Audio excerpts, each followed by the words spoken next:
하늘성이의 러브스토리.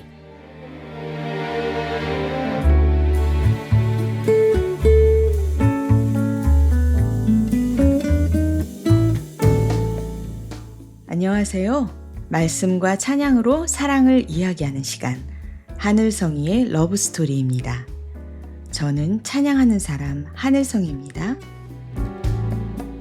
이 묵상은 복음충신교회 조용호 목사님의 매일 성경 말씀 묵상을 바탕으로 저의 묵상을 함께 나누고 있습니다.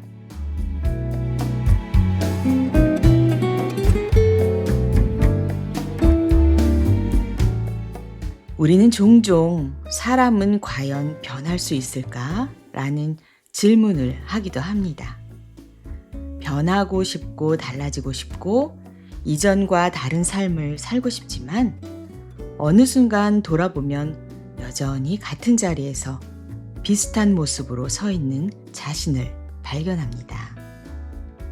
분명 하나님을 만났던 날이 있었고 분명 인생이 바뀐 것 같았던 순간이 있었는데도 왜 다시 이전의 모습으로 돌아오는 걸까요? 성경 속 야곱도 그 길을 걷고 있습니다.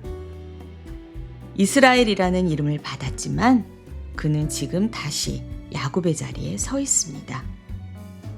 그리고 그 자리에서 더 큰 위기를 맞이합니다.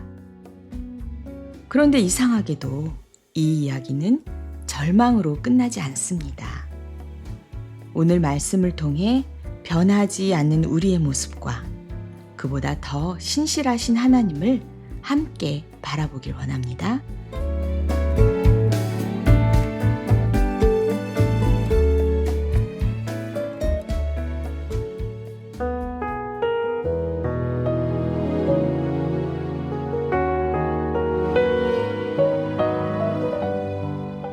오늘은 창세기 34장 18절부터 31절 말씀. 다시 위기에 처한 야곱, 주님은 신실하시다.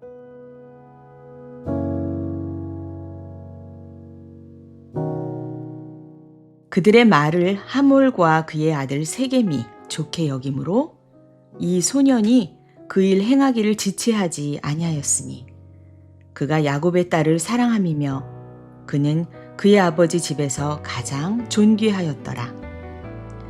하몰과 그의 아들 세겜이 그들의 성읍문에 이르러 그들의 성읍 사람들에게 말하여 이르되 이 사람들은 우리와 친목하고 이 땅은 넓어 그들을 용납할 만하니 그들이 여기서 거주하며 매매하게 하고 우리가 그들의 딸들을 아내로 데려오고 우리 딸들도 그들에게 주자.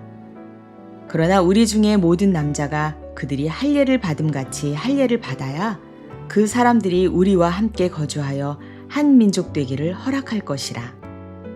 그러면 그들의 가축과 재산과 그들의 모든 짐승이 우리의 소유가 되지 않겠느냐. 다만 그들의 말대로 하자. 그러면 그들이 우리와 함께 거주하리라. 성문으로 출입하는 모든 자가 하몰과 그의 아들 세겜의 말을 듣고 성문으로 출입하는 그 모든 남자가 할례를 받으니라. 제3일에 아직 그들이 아파할 때에 야곱의 두 아들 디나의 오라버니 시므온과 레위가 각기 칼을 가지고 가서 몰래 그 성읍을 기습하여 그 모든 남자를 죽이고 칼로 하몰과 그의 아들 세겜을 죽이고 디나를 세겜의 집에서 데려오고 야곱의 여러 아들이 그 시체 있는 성읍으로 가서 노략하였으니 이는 그들이 그들의 누이를 더럽힌 까닭이라. 그들이 양과 소와 나귀와 그 성읍에 있는 것과 들에 있는 것과 그들의 모든 재물을 빼앗으며 그들의 자녀와 그들의 아내들을 사로잡고 집 속의 물건을 다 노략한지라.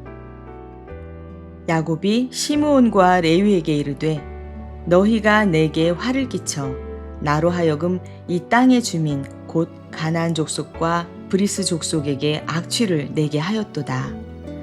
나는 수가 적은즉 그들이 모여 나를 치고 나를 죽이리니 그러면 나와 내 집이 멸망하리라. 그들이 이르되 그가 우리 누이를 창녀같이 대우함이 옳으니이까?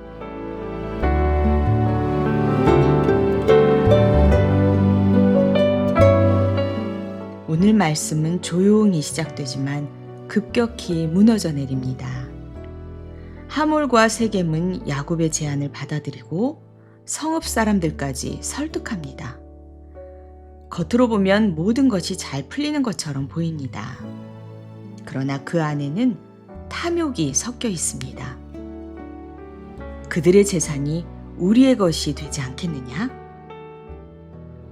겉으로는 평화를 내비추지만 속으로는 계산하는 모습.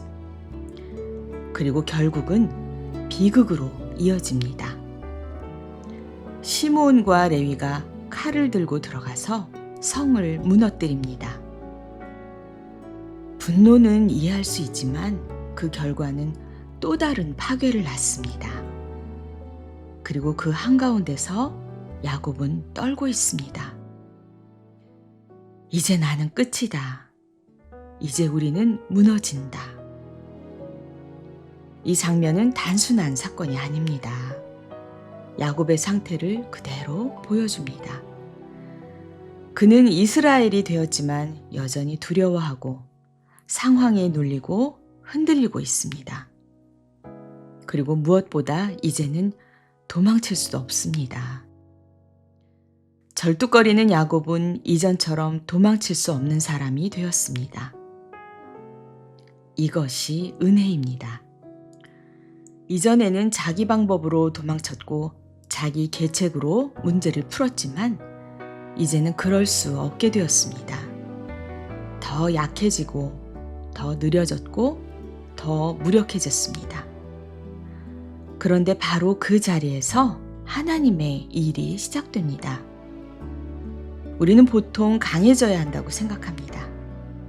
더 잘해야 하고 더 능력 있어야 하고 더 준비되어야 한다고 생각합니다.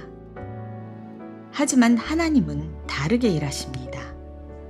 우리가 아무것도 할 수 없을 때, 우리의 모든 것이 무너졌을 때, 우리가 갈 길을 잃었을 때, 그때에서야 하나님이 주도권을 잡으십니다. 야곱은 지금 위기 속에 있습니다. 그러나 동시에 가장 안전한 자리에 있습니다. 왜냐하면 이제 그는 자기 힘으로 살 수 없는 사람이 되었기 때문입니다. 내가 할 수 없음이 하나님이 일하시는 자리입니다. 그래서 이 이야기는 절망이 아니라 은혜의 시작입니다.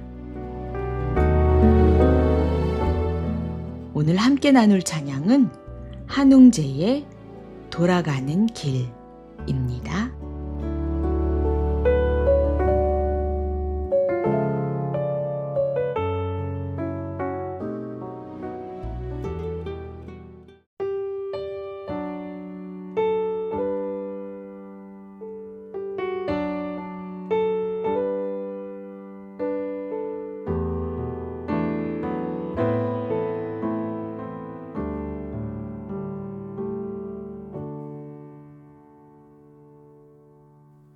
지금 돌아서 가는 이 길을 따라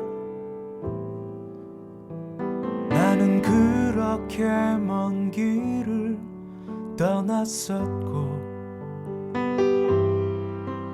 아버지를 등진 채 걸었던 그날의 길을 이젠 세상을 등지고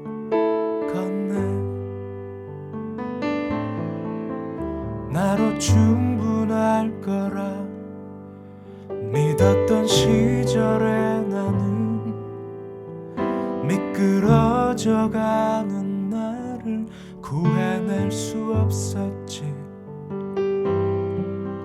결국 남은 한 벌에 자존심마저도 그들은 내게서 모두 뺏어갔네. 용서받을 수 있을까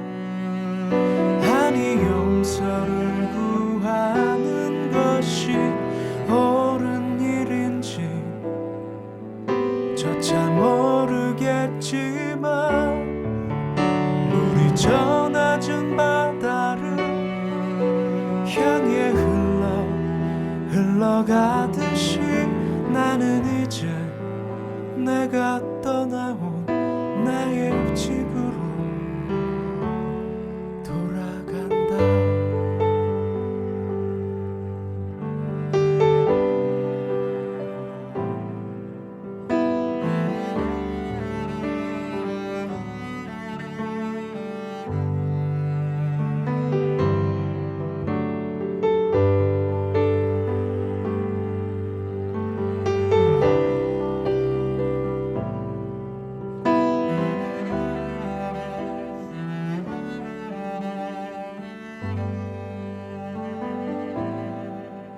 좀 더 채우기 위해 떠났던 이 길을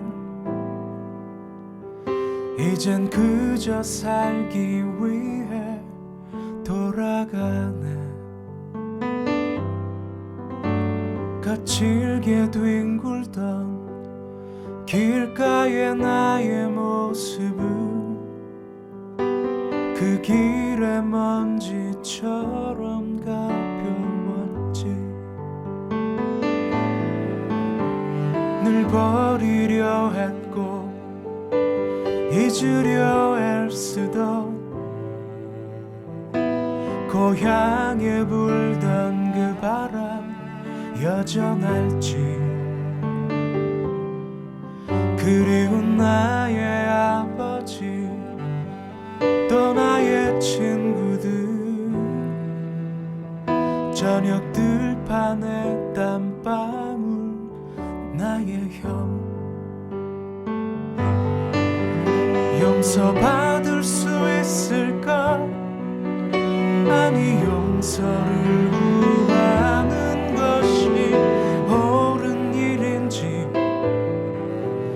이젠 모르겠지만 고향편 하늘을 보며 절로 흐르던 내 눈물처럼 저절로 내가 떠나온 내 고향으로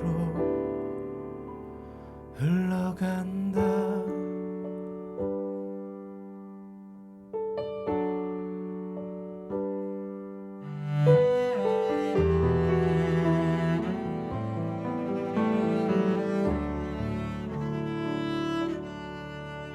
내 아버지 계신 곳 남은 유일한 희망 내가 떠나온 그곳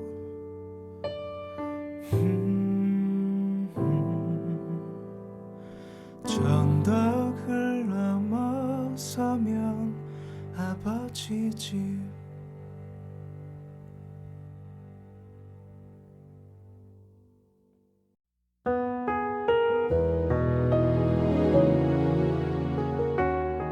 이 찬양은 한 사람의 고백처럼 들립니다.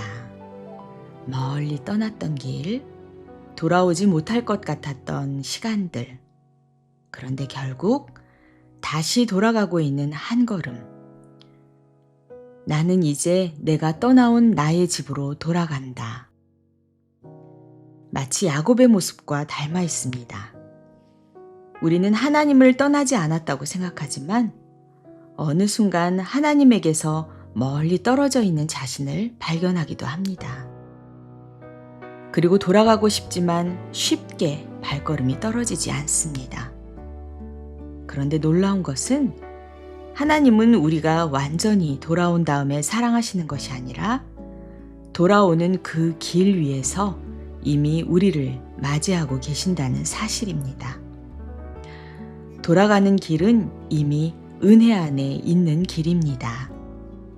그래서 우리는 지금 이 자리에서도 다시 시작할 수 있습니다.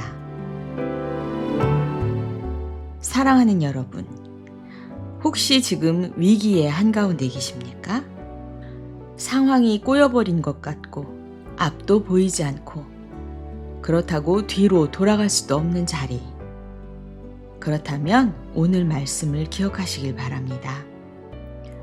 야곱은 지금 가장 불안한 상황에 있지만 동시에 가장 안전한 자리에 있습니다. 왜냐하면 하나님이 여전히 그와 함께 하시기 때문입니다. 우리는 변하지 않는 것처럼 느껴질 때가 있습니다. 다시 같은 모습으로 돌아온 것 같고, 다시 야곱이 된 것 같고. 하지만 하나님은 그것으로 우리를 포기하지 않으십니다. 오히려 그 자리에서 다시 일하시고, 다시 이끄시고, 다시 만들어 가십니다. 그래서 우리의 인생은 실패의 반복이 아니라 은혜의 과정입니다. 오늘 조금 무너졌다 해도, 다시 약해졌다고 해도 괜찮습니다. 우리는 여전히 하나님의 손 안에 있기 때문입니다. 나는 이제 내가 떠나온 나의 집으로 돌아간다. 이 고백처럼 오늘도 우리는 다시 주님께로 향해 갑니다. 천천히, 때로는 절뚝거리며 가는 길이겠지만 분명한 것은 우리는 그분께로 돌아가는 길 위에 있다는 것입니다.